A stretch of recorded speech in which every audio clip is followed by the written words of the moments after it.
Okay, so today's discussion is going to be about the Korean War. We're going to talk obviously about why it started, how it fits into the overall discussion about the Cold War, the resolution of the Korean War, and we'll talk about how that makes sense, or maybe it doesn't, for the United States. At the beginning of the Cold War, nobody really cared about Korea. There were bigger concerns, as we know. What was going, the main fear was potential communism spreading throughout Europe. um, Asia a little bit, especially in 1949 when China becomes communist after a long struggle in that country. Um, Again, there were bigger concerns here. Korea had been, and it's its own country with its own culture and language and heritage, but had been constantly been taken over by its neighbors, most recently Japan, obviously in World War II. And after World War II, then Korea obviously is going to get its independence. So the question is, just like everything during the Cold War, is it going to be a communist Korea or a not communist Korea? And in typical Cold War fashion, the solution was to split it down the middle so that this tiny peninsula nation would be split into even tinier halves. The North is communist and is led by a man named Kim Il sung. He is a brutal communist dictator. Um, did typical dictatory things, crushed dissent, didn't allow any kind of freedom of speech or freedom of the press, and went even a little farther, created a myth around himself and presented himself as something like a godlike figure to his people. Communism is not supposed to be a hereditary dictatorship, but that's what we see in North Korea. Kim Il sung's son, Kim Jong il, is the next leader, and then the current leader of North Korea, Kim Jong Un, is Kim Il sung's grandson. So it's not how communism is supposed to be, but when you have absolute power, that's the kind of thing that you can get away with. The South equals is not communist. It's not quite an American style democracy, but from an American Cold War perspective, being not communist is enough, is fine by us. And its leader is a man named Syngman Rhee. So our story starts in June of 1950. Nothing really seems to be going on, and all of a sudden, the North Koreans cross the 38th parallel, the basis for the division between North and South. You can see the parallel here. The actual demarcation line between North and South is this curvy line here that goes from southwest to northeast to mimic the northern border with China and a little bit with the Soviet Union at the time. The North Koreans cross that parallel, cross that boundary, and invade their neighbors. And so what we have here is an expansion of communism. And remember, with containment policy, that is our main goal as Americans, is to stop the spread of communism.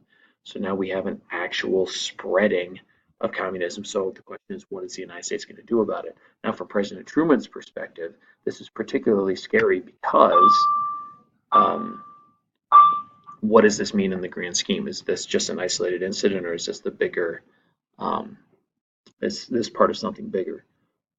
So remember, we talked about the two ways communism could spread through subversion, people within a country, but that's not the case. Becoming communist, that's not the case here. The South Koreans were not starting a revolution. This is an invasion from an enemy nation. And so, what's the United States going to do? Well, we got to do something, obviously. Truman, for his part, thought that this was part of something bigger, that the North Koreans wouldn't be bold enough to do this on their own. So he thought that Stalin, the leader of the Soviet Union, was behind the attack. And if that was true, that was going to be the beginning of World War III. So you could understand Truman's anxiety here. He and other American leaders assumed that an invasion of maybe Berlin or West Germany or Western Europe and elsewhere would be coming shortly. Of course, that didn't happen. This was just from North Korea with the Soviet Union's consent. Um, but this anxiety in the Cold War of anything could be the start of World War III. And of course, in this era, another world war would involve nuclear weapons, so that was particularly terrifying. So the United States is going to help. It's going to do something and go and help our allies, essentially. But it's not going to be a formal declaration of war. It's going to be a police action through the newly created United Nations. One of the criticisms we talked about for the League of Nations was that it didn't step up when countries went kind of crazy and um, invaded other countries. Well, the United Nations learned that, the United States and other Western nations learned that lesson and is going to, even though it doesn't want war, go and fight um, when necessary. So this is an international action, even though most of the resources and fighting force come from the United States, but this is an international action. So while the United States led this, other countries participated, but they weren't, like, especially the European countries weren't super excited about it because they were still physically rebuilding from the war. Remember, this is 1950. The war ended only 5 years earlier. The World War II ended 5 years earlier, and nobody was really super excited about fighting another war. The United States was not physically rebuilding, so had the ability to say, yeah, let's go fight another war. Like that wouldn't be in their own soil. To bear this out, just kind of as proof of this, half of the ground troops were from the United States, half were from all other countries combined, and the United States provided almost all of the naval units and air forces. And this was because American factories, the American economy was booming, was humming at the time, and could literally produce these things in great numbers and great quantities. So it's not going to be a World War II style total war effort, but the United States had the ability to do that. So what we see here with the trend with the fighting of the war is it's a 3-year war. The first 6 months of the war are wild swings in momentum. It seemed like one side was going to win, and it seemed like the other side was going to win. Then it seemed like the other side was going to win again.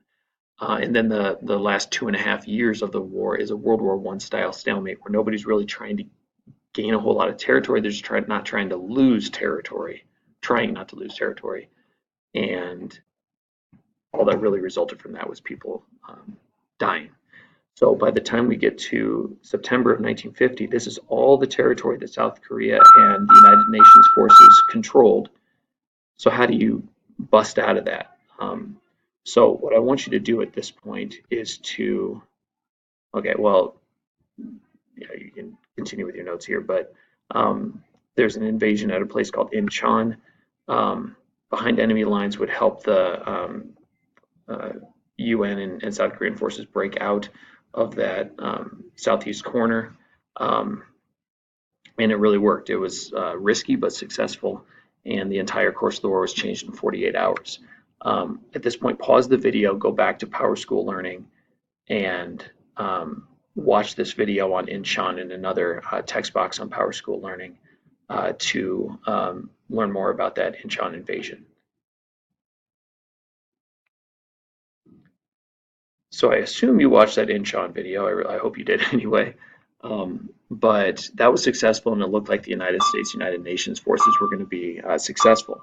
In fact, they were given permission to cross the 38th parallel into North Korea. On the one hand, you could say once the North Korean forces are back on the north side of the 30th parallel, that could be game over because at that point communism will have been contained. But if the United States and other countries went home, North Korea would just do it again. Months, weeks, or maybe even days later.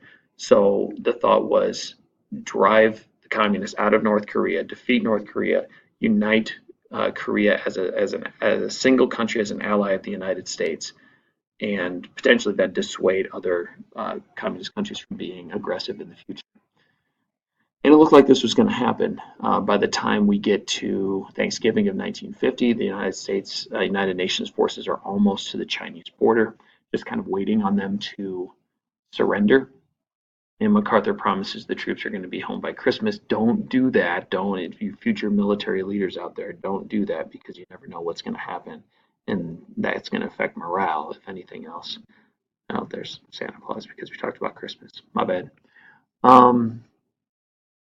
So China's getting a little nervous that the United Nations forces were so close to China's border. It's like, easy up, guys. Don't get too close because from their perspective, the United Nations invaded one communist country. maybe they'll invade another. Now, I'll concede that invading China with its billion people is a little different from invading North Korea, but they were getting nervous, and in typical American post-World War II fashion, the United States couldn't be bothered by that warning. Okay, yeah, fine, you can be nervous, but just knock it off.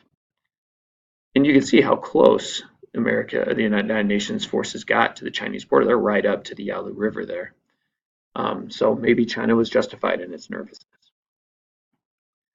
As the United States was beginning to launch its "let's just get this over with" offensive, um, a Chinese soldier was taken prisoner. So the question is, why was a Chinese soldier in Korea? It's not like the United Nations forces accidentally crossed into China. There's a river there. They would know. So why was that taken prisoners? The people on the ground were confused as soon as the people in Washington found out what happened.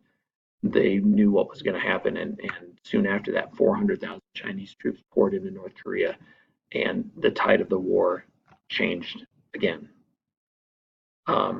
And by the end of that year, they're back on their respective sides of the 38th parallel, and both sides kind of dig in.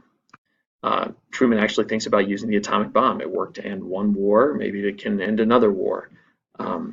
He was quickly talked down of that, obviously, because we don't necessarily want to establish the United States having a reputation of dropping atomic bombs continually on small Asian nations. So that's another part of the Cold War we'll continue talking about. How do we use this new weapon? Read in your book the section Truman versus MacArthur and answer the questions on in your notes about this battle between President Truman and the head general in charge, General MacArthur. What did they argue about? What was the result of the rivalry? And then whom did the American people support? So do that in your notes, please. We're going to skip through some of this.